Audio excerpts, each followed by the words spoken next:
Tai kas yra tos stabilios monetos ir kam jos naudojamas?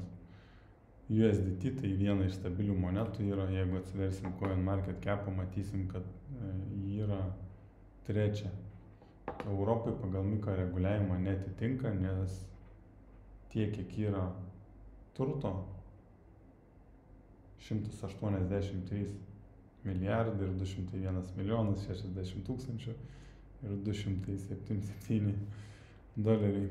Tai iš principo jie neturi kaip parodyti, kad jie gali padengti su savo turtu visą šitą sumą. Tai realiai tai irgi yra tiesiog centralizuota moneta ir jie spausdina pati savo pinigus ir parduoda juos už tikrus asetus.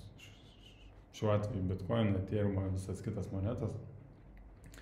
Dėl to netitinka tam tikrų reguliavimų ir Europoje iš keityklų jau yra išimta, bet tokiose šalyse kaip Gruzijoje arba Dubajuj arba Amerikoje vis dar yra populiari moneta ir, matot, numeris 3. Tai kam ji yra naudojama?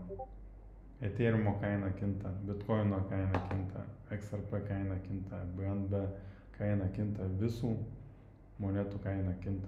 Išskyrus stabilių. USDC irgi yra stabili moneta. Gali kažkiek per 0,01 kainą svyruoti, bet tikrai nežymiai. Tai dabar įsivaizduokite, jeigu Ethereum kaina yra 4000. Imkime apvalų skaičių, bus lengviau skaičiuoti ir bus labai lengvas geras pavyzdys. Jeigu Ethereum kaina yra 4000 dolerių ir aš žinau, kad per ateinančias 2 savaitės mes turėsim korekciją ir gali nukristi kaina per 25%. Tai ką aš tuo atveju darau? Parsiduodu savo Ethereum, gaunu 4000 USDT, tai reiškia konvertuoju į stabilią monetą, kurios kaina praktiškai nesikeičia nebent per 0,0001 centą, kas šiaip įtakos nedaro. Tada aš gaunu 4000 dolerių USDT. Po 2 savaičių, kai nukrenta Ethereum kaina iki 3000, reiškia per 25%, aš už tuos 4000 galiu nupirkti vieną Ethereum, 1,33 Ethereum. Taip automatiškai aš padidinu savo Ethereum kapitalą. Aš jau turiu nebe vieną Ethereum, bet turiu 1,3 Ethereum ir kai šitą kainą atsistato į 4000, tai aš jau turiu nebe 4000, o 5333 kažkas maždaug tokio. Tai va taip yra didinama. Tai įsivaizduokit, jeigu aš turiu, dabar žinau, kad bus korekcija, apskritai jau nuo 21 metų yra taupoma ir tiesiog per ateinančias 2 savaitės ruošiuos viską parsiduoti ir viską keisti stabilias monetas. Tai reiškia USDC ir USDT. Ir laukiu tada korekcijos.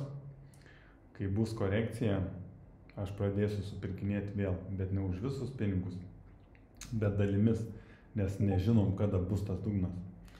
Numanoma tarp 40–60%, bet tarkim, jeigu nukris iki 40%, aš kaip ir praktiškai nežinau, ar tai yra jau dugnas, ar tai nėra dar dugnas. Aš tada pradėsiu supirkinėti, bet tikrai ne už visų pinigų sumą, nes jeigu tada už viską supirkčiau ir kristų dar papildomai